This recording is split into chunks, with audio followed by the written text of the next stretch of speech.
June heard it first. She was sitting on the dock at Harborview Marina on a Tuesday morning in July. Drawing pelicans in her sketchbook, she drew pelicans the way other children collect things, compulsively, with a running catalog of poses and expressions that had filled 3 sketchbooks since June, and would fill more when the yacht came in. She looked up, not because of the size of it, though it was large, 180 feet, white hull. The kind of vessel that costs more than most people will earn in 4 lifetimes. Not because of the crew, though there were 14 of them moving with the choreographed efficiency of people who do this every day. Not because of the name on the hull, though she read it Vance the way she read everything. Automatically, the habit of a child who has taught herself that words carry information worth having. She looked up because of the engine. Or rather, because of what the engine was doing. She sat very still, and she listened. Then she closed her sketchbook. She stood up. She walked down the dock, past the slips, to the maintenance shed at the far end of the marina, where her father was replacing a fuel filter on a 30-foot Grady White. She stood in the doorway. She waited until he looked up. She said 7 words. "Dad, that engine is doing the thing." Caleb Reeves looked at his daughter. "What thing?" "The wrong humming," June said, "like when something is trying to say something and nobody is listening." Caleb was still for a moment. He set down the fuel filter. He wiped his hands. He reached to the pegboard above the workbench and took down 1 wrench, a single Stilson pipe wrench, 14 inches, worn smooth on the handle from years of use, and he walked past his daughter toward the dock. June watched him go. She had never seen him take only 1 tool anywhere. She had also never seen him walk quite like that, not hurried, not dramatic, but with the particular quality of someone who has been waiting for something and has just been told it has arrived. She picked up her sketchbook. She followed him. Because June Reeves had learned, in 10 years of being Caleb Reeves's daughter, that the places her father walked toward with that expression were always worth following to. What happened on that dock in front of the 14 crew members and the 8 engineers who had flown in from the latest specialist firm, and the CEO who had been standing on the aft deck for 17 minutes watching? The dock with the expression of a woman who has stopped expecting solutions and has begun simply cataloging failures was the beginning of the most important conversation of Caleb Reeves's life, and the end of the longest silence. Eleanor Vance had not become what she was by accepting the word impossible.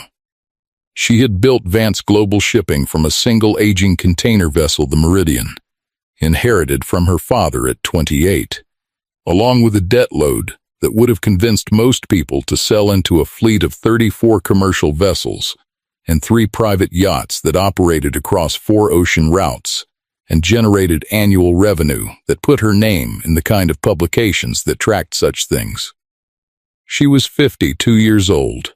She had survived 2 recessions, a hostile acquisition attempt, a fire on her second vessel that she had responded to by personally boarding the replacement within 48 hours, and a contractual dispute with the government shipping authority that had lasted 3 years, and that she had won because she had been right, and she was willing to outlast anyone who stood between her and a correct outcome. She was not a woman who waited well. 3 weeks, that was how long the Vance had been sitting in various marinas, first in Charleston, then moved to Savannah at the recommendation of the 4th specialist firm, because the Savannah facility had better diagnostic equipment, with its main propulsion engine locked in a state that no one could explain, diagnose, or resolve. The engine was a Nautilus Marine NM7, a model, produced in limited numbers in the early 2000s, and considered, by the people who knew marine propulsion, to be among the finest compact high-output yacht engines ever manufactured. Eleanor had specified it herself when the Vance was commissioned, on the recommendation of a naval architect who had said simply, "If you want the best." There is only one answer. She had owned the yacht for 19 years. The engine had run flawlessly for all of them. Until 3 weeks ago, it had not failed dramatically. There had been no explosion, no warning light, no grinding catastrophe. On a Thursday morning, the engine had simply stopped. Not stalled. Stopped cleanly, completely, in the way of a thing that has decided it is done, rather than a thing that is broken. Every diagnostic indicated normal system status. No fault codes, no sensor failures, no obvious mechanical issue. The engine read as healthy in every parameter. It simply would not start. Eleanor had sent for specialists the same day. The first firm sent 6 engineers. They spent 4 days and billed $90,000 and issued a report that Eleanor had read 3 times looking for a conclusion and found only methodology. The second firm was larger 12 engineers, proprietary diagnostic equipment, a team lead who had 30 years in marine propulsion. They spent a week. They replaced 3 components that their diagnostics suggested might be implicated. The engine did not start. They replaced 2 more components. The engine did not start. Their final report described the fault as anomalous, not consistent with known failure modes in the NM7 platform, requiring further investigation. Eleanor had requested their invoice and paid it without comment and sent them home. By the end of the second week, the problem had developed the specific gravitational pull of an unsolved thing attracting attention, generating opinion, drawing specialists the way an unusual medical case draws physicians. Word had circulated in the marine engineering world that Eleanor Vance's NM7 had a fault that nobody could identify. Which was interesting because the NM7 was a well-documented platform with a known service history and the kind of fault profile that experienced engineers considered thoroughly mapped. Apparently not. By the end of week 3, Eleanor had hosted 5 separate specialist teams. The engineer count, including remote consultants who had reviewed the diagnostic data, stood at 511.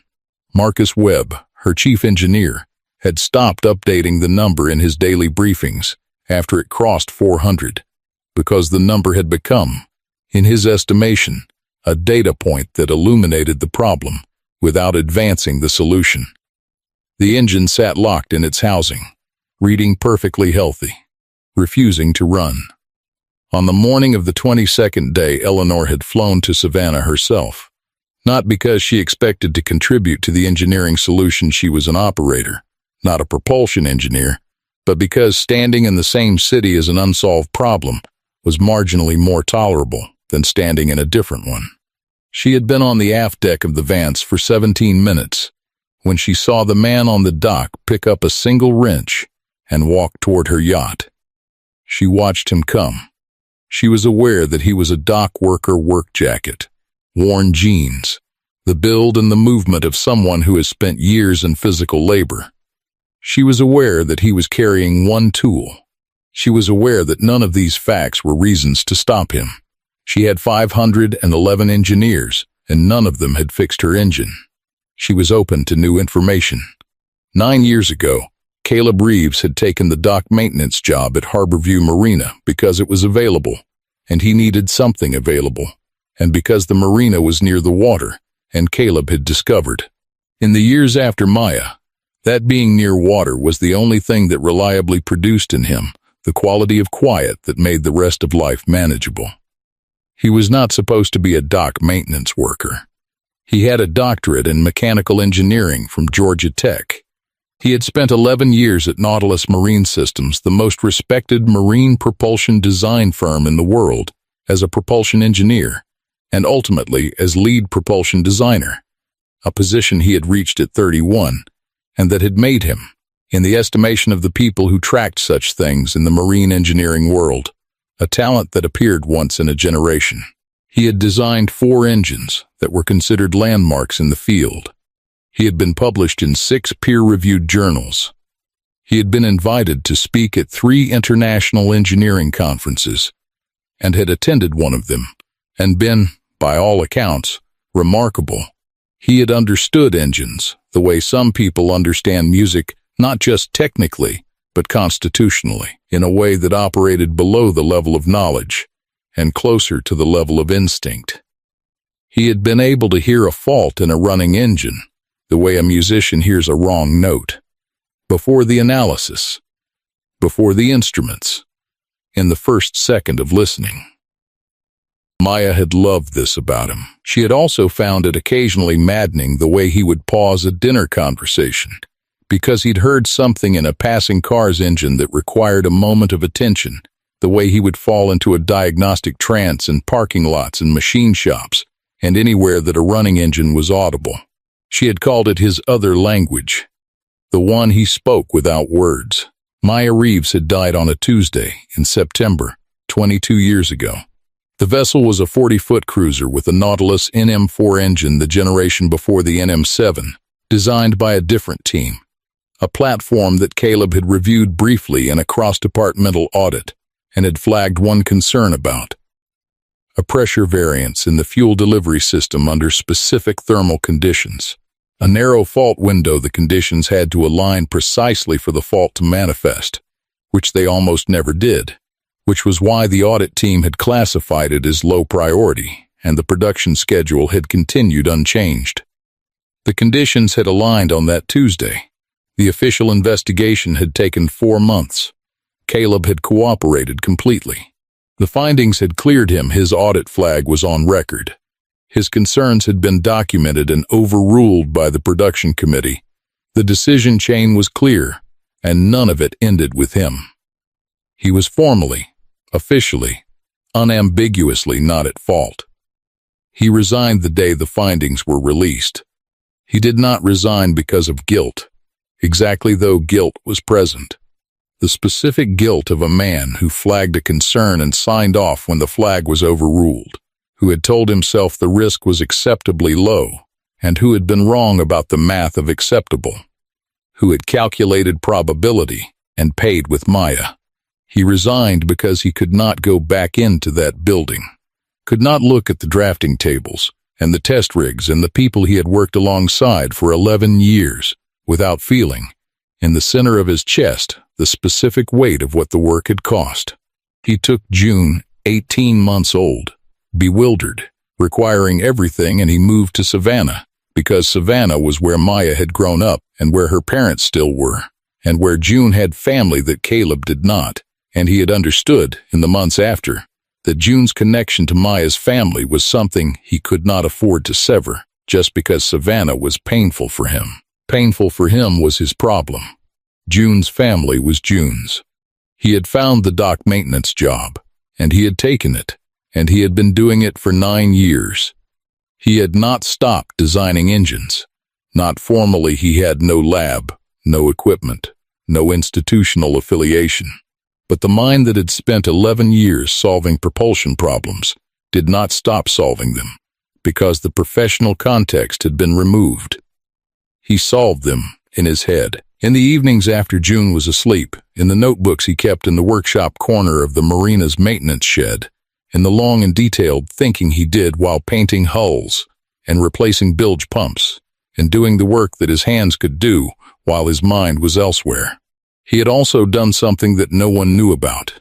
Not Nautilus Marine Systems, not the engineering community, not Marcus Webb or Eleanor Vance, or any of the 511 engineers who had looked at the NM7 over 3 weeks.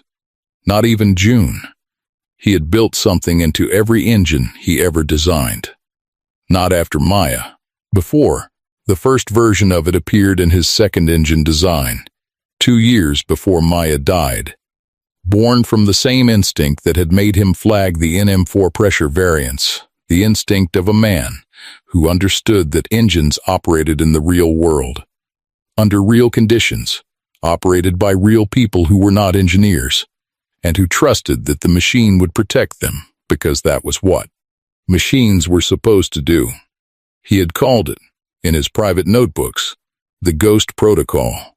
It was a hidden failsafe, not hidden in any deceptive sense, but integrated into the engine's architecture, at a level below the standard service documentation, a set of monitoring parameters that watched for the specific combination of pressure variance, and thermal signature that the NM4 audit had identified. If the Ghost protocol detected that combination, if the engine saw what had been developing silently on Maya's boat, before anyone knew to look, it would lock the engine.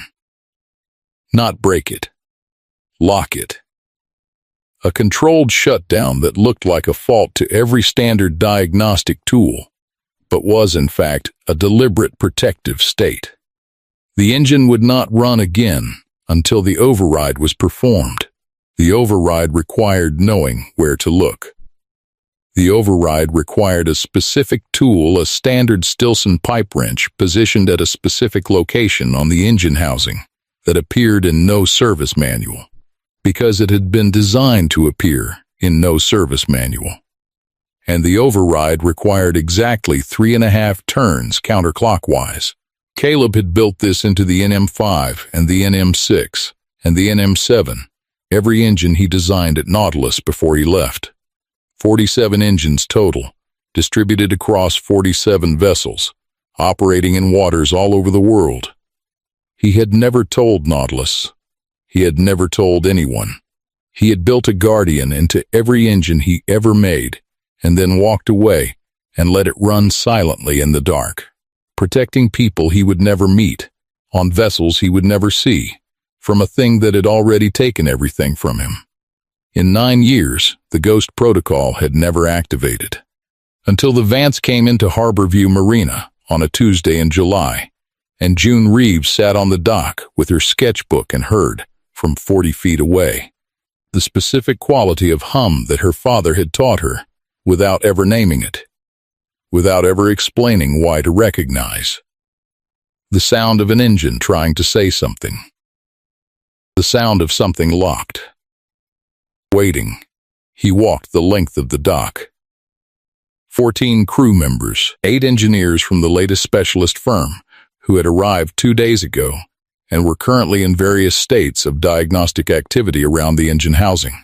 A technician from the Nautilus Marine Systems technical support line, who had been on site for 4 days, and who had, that morning, told Marcus Webb that he had exhausted every documented fault mode in the NM7's service history.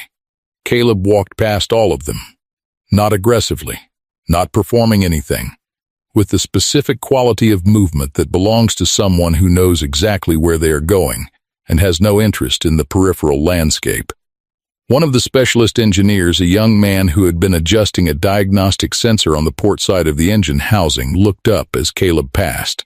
"Sir, this is a restricted access area." Caleb kept walking. The young engineer looked at Marcus. Marcus had been watching Caleb from the moment he stepped aboard.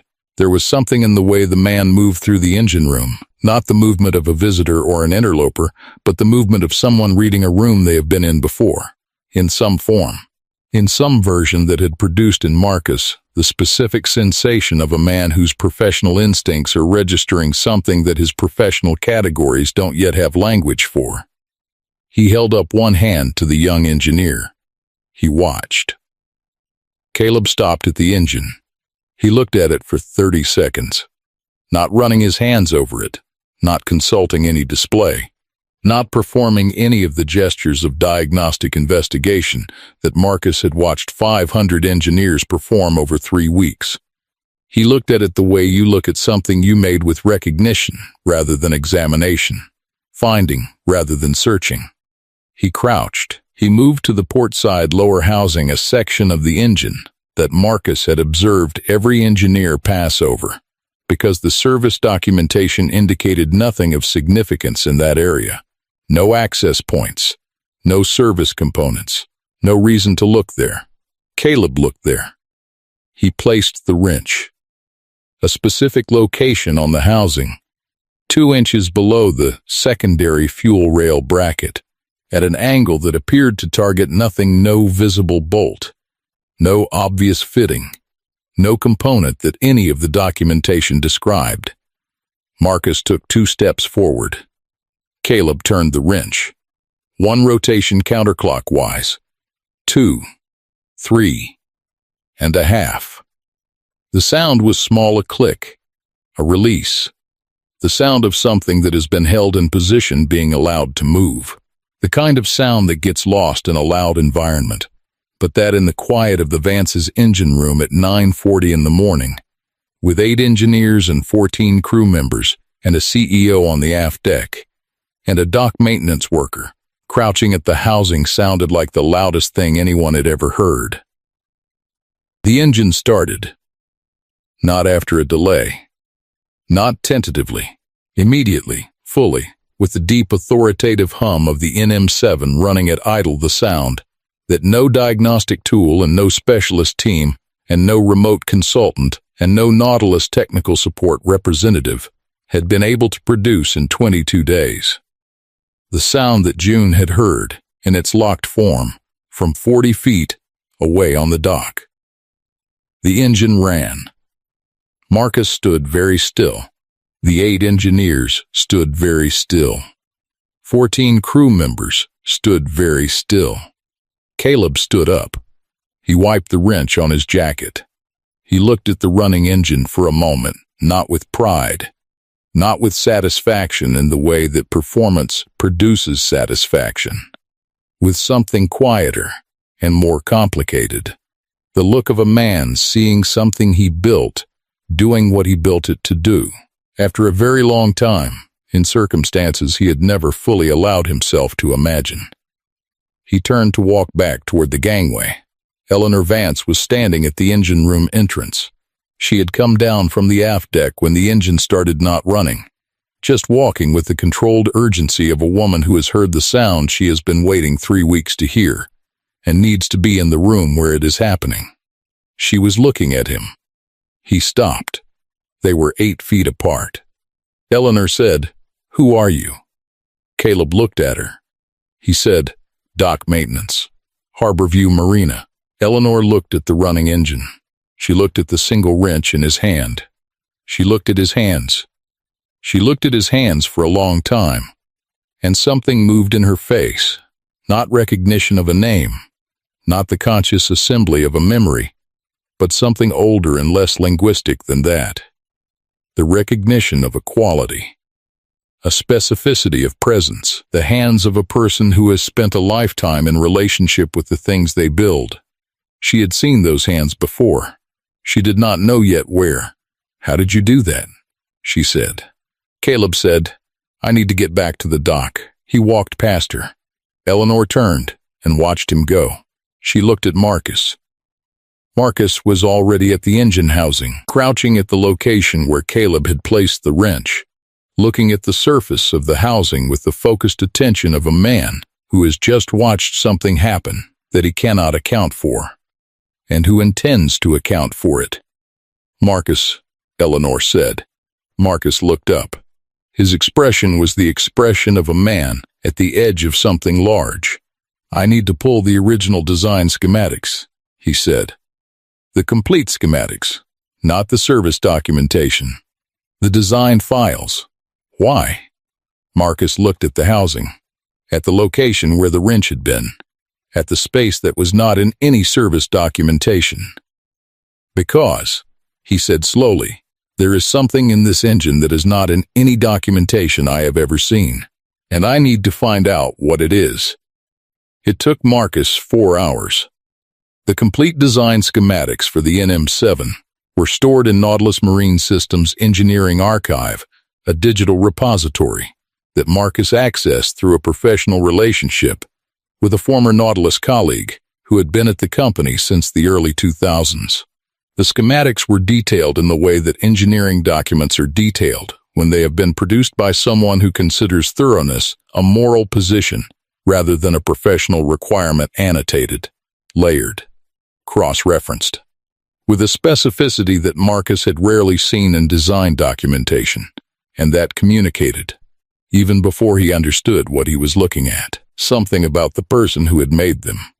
He found it on the 47th page, embedded in the thermal management subsystem documentation, at a level of specification below anything in the service manuals, integrated into the engine's architecture, with a seamlessness that had made it invisible to every diagnostic tool and every engineer who had examined the NM7 over 22 days, because it was not a malfunction, not a fault, not a deviation from design.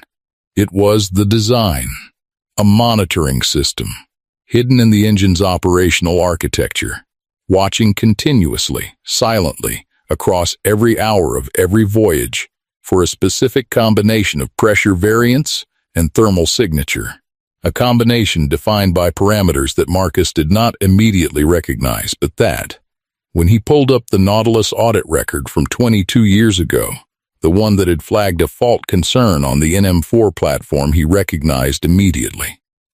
The combination was the NM4 fault, the exact fault. The precise parameters, the specific set of conditions that had to align for the pressure variance to become dangerous. The Ghost protocol there was no name in the documentation, but Marcus named it in his mind as he read it, because it was the right name for what it was. The Ghost protocol watched for those conditions in the NM7, the way a guardian watches for a specific threat.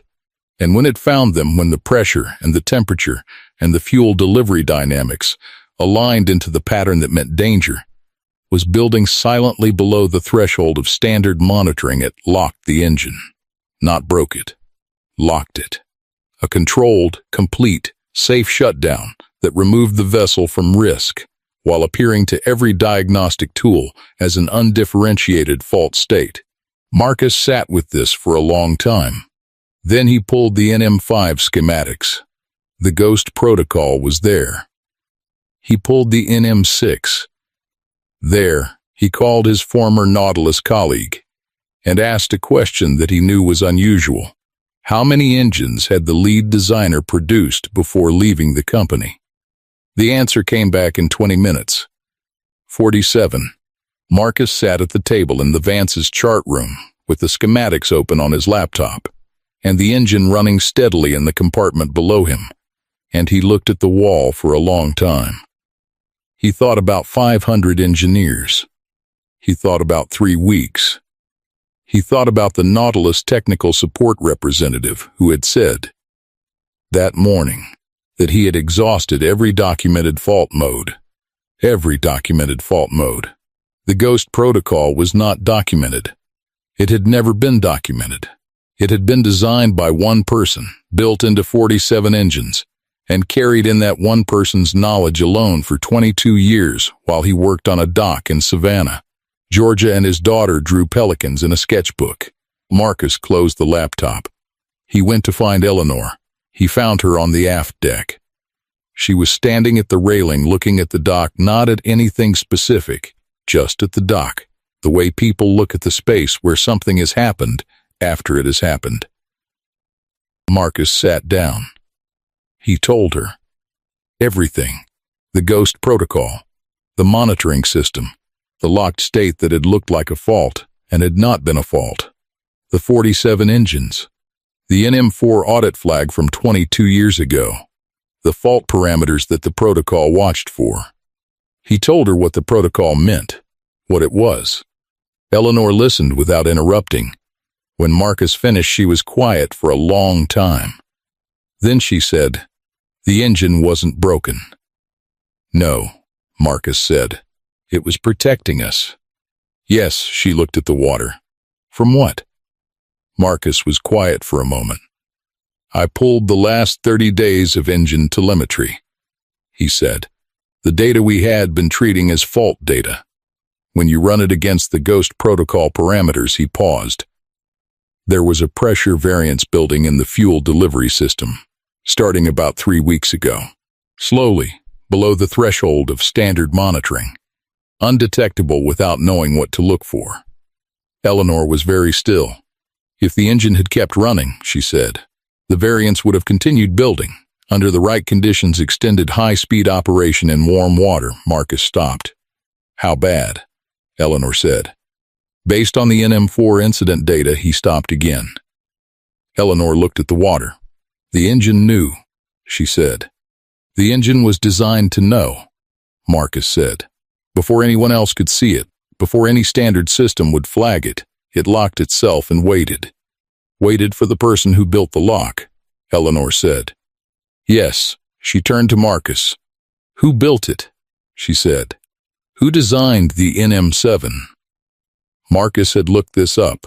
He had known the answer for 2 hours and had been carrying it, deciding how to say it. His name is in the Nautilus design records, Marcus said. Lead propulsion designer. Left the company 22 years ago. He paused. The day the NM4 investigation findings were released, Eleanor was very still. What is his name? Caleb Reeves, Marcus said. Eleanor looked at the dock, at the maintenance shed at the far end of the marina, at the man who was, at this moment, back at his workbench, replacing a fuel filter on a 30-foot Grady White, with a 10-year-old sitting on a stool beside him, drawing pelicans in a sketchbook. She stood up. I need to tell you something else, Marcus said. She turned. The fuel delivery variance I mentioned, Marcus said. The pressure build that the protocol detected. Yes, I had our engineers look at the actual fuel system while you were on deck, now that we knew what to look for. He paused. There was a hairline fracture in the secondary fuel rail, developing over time. Under sustained high-speed operation in the water temperatures we'd have encountered on the Atlantic crossing, Eleanor looked at him. How many people were scheduled to be on board for the Atlantic crossing? Marcus said. 12. You, 8 clients, 3 crew. Eleanor looked at the dock. She said, he built it before his wife died. Marcus looked at her. The first version of the Ghost protocol is in the NM5 design, she said, which was designed before the NM4 incident, before Maya Reeves died. She looked at her hands. He was protecting people before he had a reason to protect people, before he knew what the failure could cost. Marcus was quiet. He just knew, Eleanor said. He knew the way people know things when they understand something completely. He built the protection in because he believed it was necessary. Because he was the kind of person who built protections into things. She walked to the gangway. Marcus, she said without turning. Yes, the hairline fracture in the fuel rail. Get it fixed today. Already in progress. She walked down to the dock. He was at the workbench when she found him. Fuel filter. Grady White. His hands moving with the automatic ease of work that has been done so many times it has become its own kind of rest. June was on the stool, sketchbook open, currently drawing Eleanor's yacht from memory with the specific confident inaccuracy of a 10-year-old who draws what she remembers rather than what she sees. Eleanor walked into the maintenance shed. She did not stand across from him. She found a second stool, an old one, paint-stained, the kind of stool that exists in maintenance sheds, because maintenance sheds collect things that are useful without being cared for, and she sat down next to him. Not across from him, next to him. Caleb glanced at her. He kept working. June looked at Eleanor with the frank assessment of a 10-year-old who has decided to form an opinion. She looked at the yacht in her sketchbook. She looked at Eleanor. She added a detail to the drawing. Eleanor noted that the detail appeared to be a small figure on the aft deck with a slightly worried expression, and considered this accurate. Your engine is running, Caleb said. I know, Eleanor said. My chief engineer spent the afternoon reading the design schematics. Caleb's hand slowed slightly, then continued. He found it, Eleanor said. A pause. He found it, Caleb confirmed. 47 engines, Eleanor said. 47, 22 years. Yes, Eleanor was quiet for a moment. He also found the fuel rail fracture, she said, the thing the protocol was protecting us from. Caleb said nothing. 12 people, Eleanor said. On the Atlantic crossing. Me and 8 clients and 3 crew. The crossing was scheduled for next month. Caleb set down the wrench. He looked at the workbench. The protocol is never activated before today, Eleanor said. In 22 years. No, Caleb said. You built it before Maya died, she said.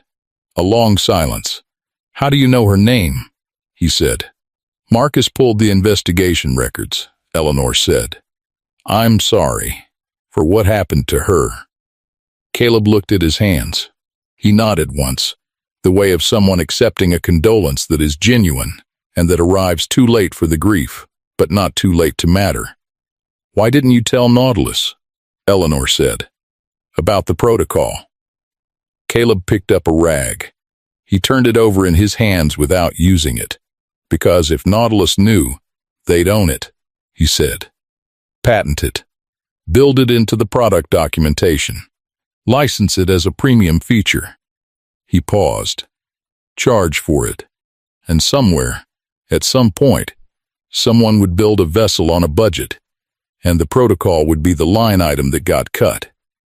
And someone on that vessel would die the way Maya died." Eleanor looked at him. "So you built it in quietly," she said. "Into every engine. For free. Without anyone knowing. It costs nothing to include it in the design," Caleb said. "It's in the architecture. You don't charge for architecture. You charged yourself," Eleanor said quietly. "You left your career to protect the secret. If you'd stayed, if you'd told anyone, Nautilus would have found it eventually." Caleb said nothing. "You gave up everything to keep it free," Eleanor said. "I gave up Nautilus," Caleb said. "I didn't give up anything worth more than what the protocol might cost if it became a product." He said it plainly, not with self-sacrifice in his voice, as a simple accounting of a decision he had made 22 years ago and had not revisited because it had seemed, at the time, and in all the time since, correct.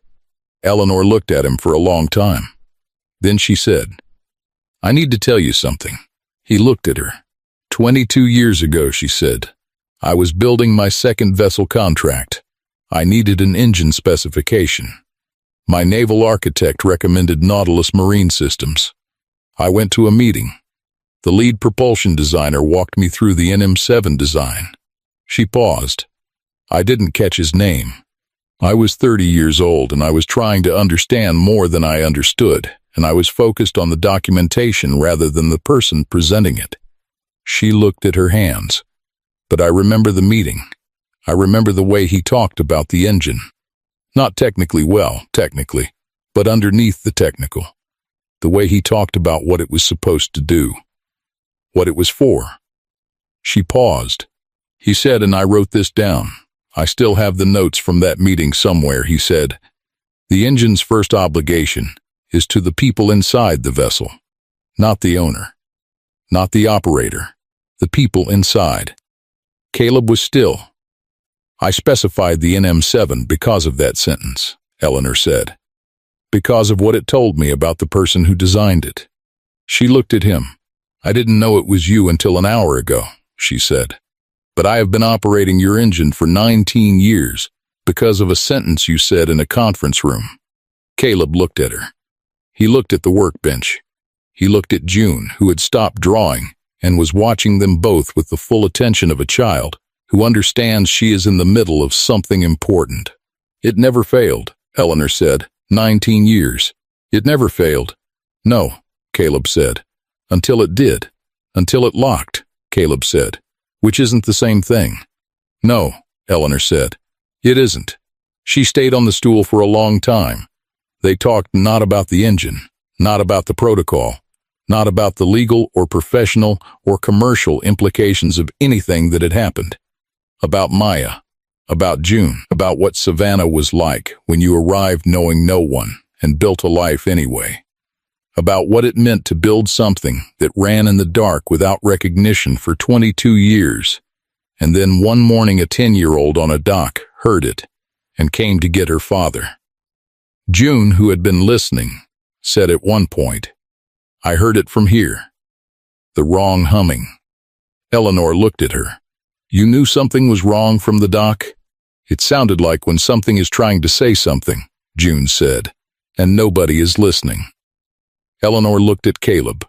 "She has good ears," he said. "She has your ears," Eleanor said.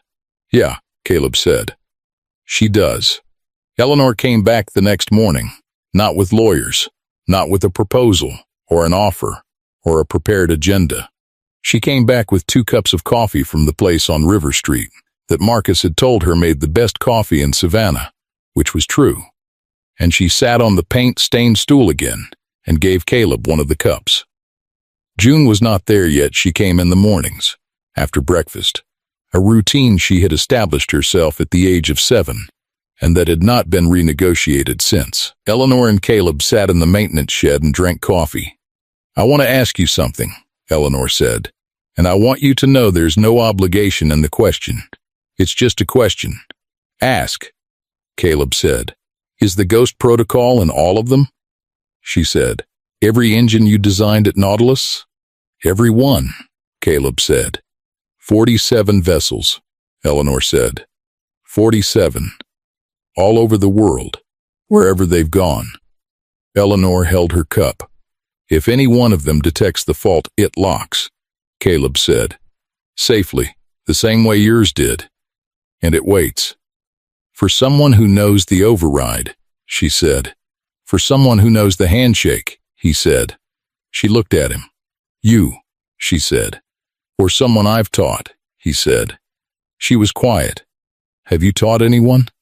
Caleb was quiet for a moment. He looked toward the dock, toward the direction June would come from in 40 minutes, with her sketchbook and her observations and her ears that heard engines doing the wrong humming from 40 feet away. "Last summer," he said, "I started teaching June the override sequence.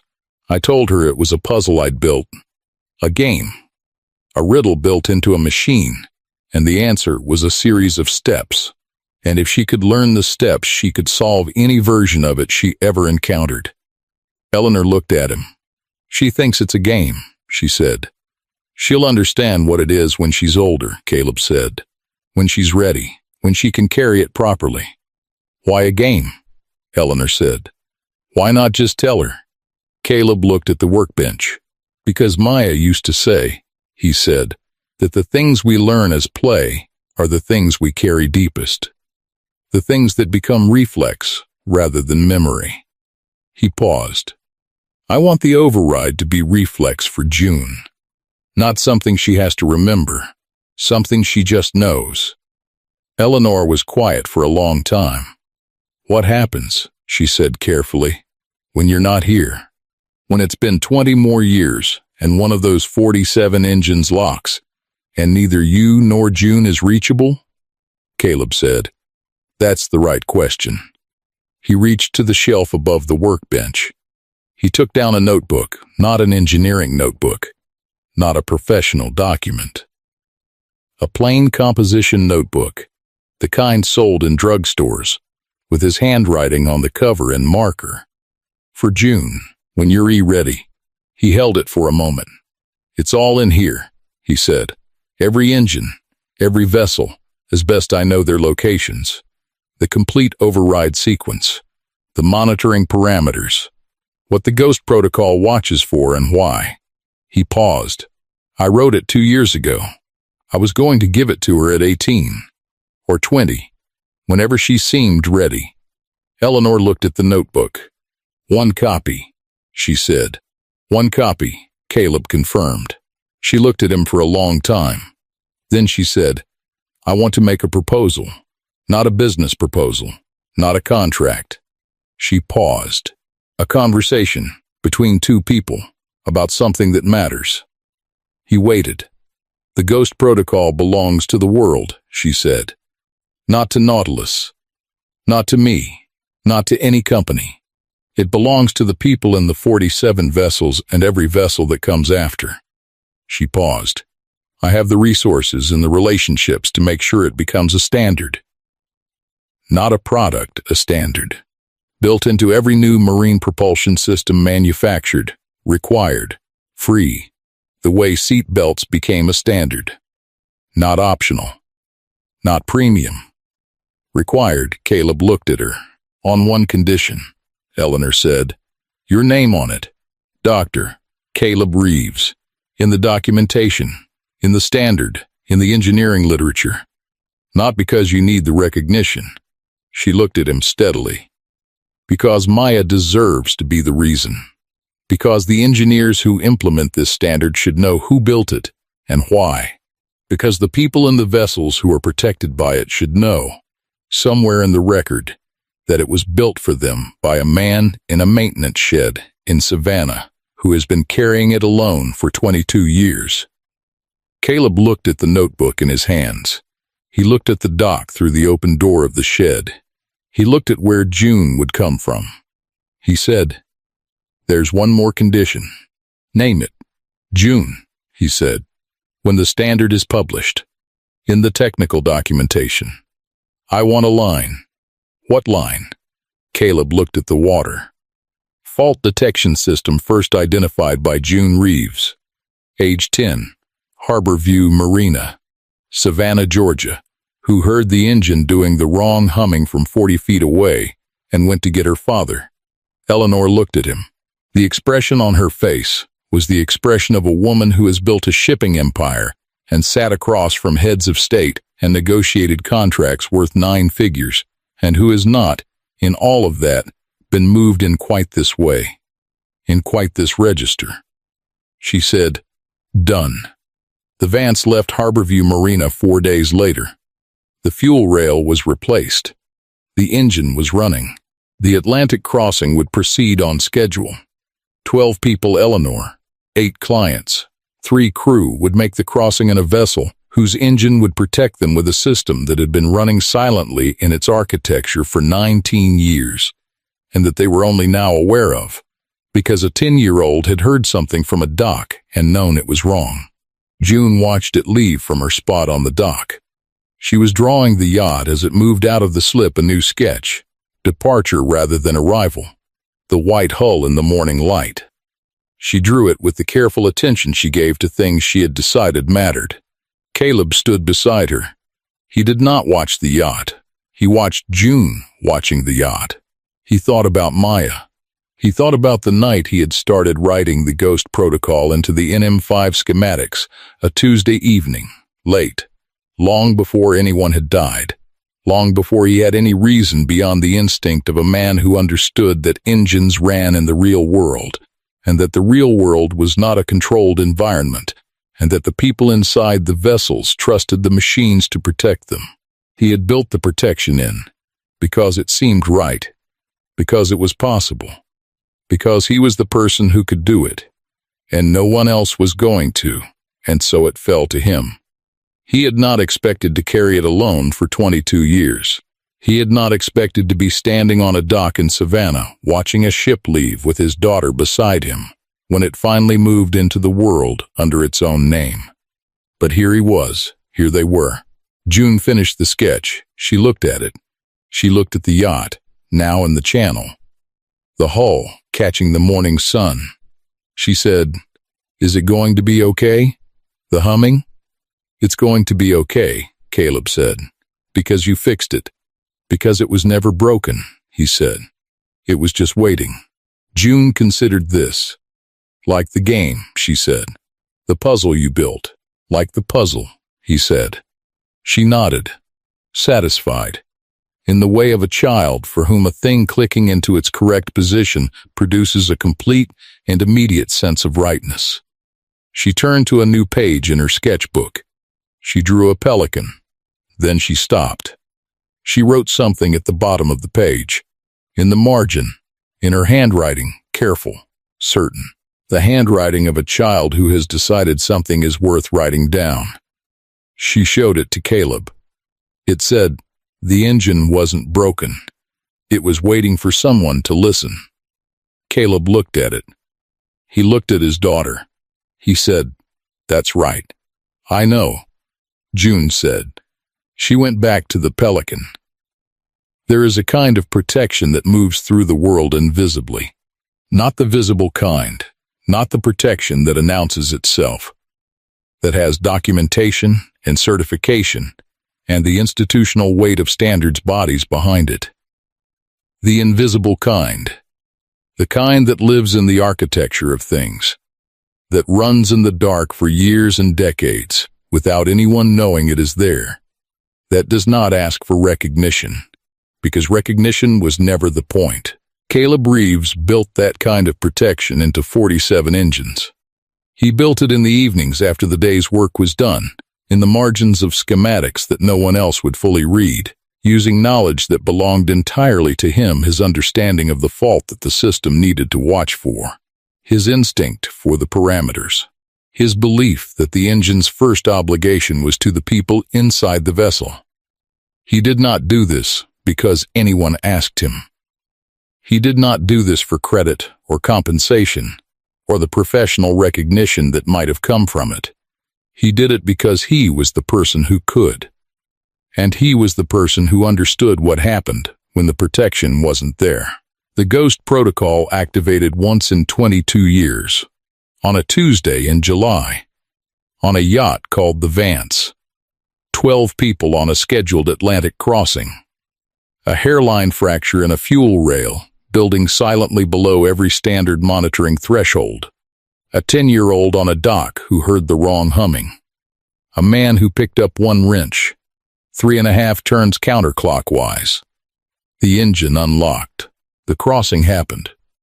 12 people came home. They did not know why. They will know now.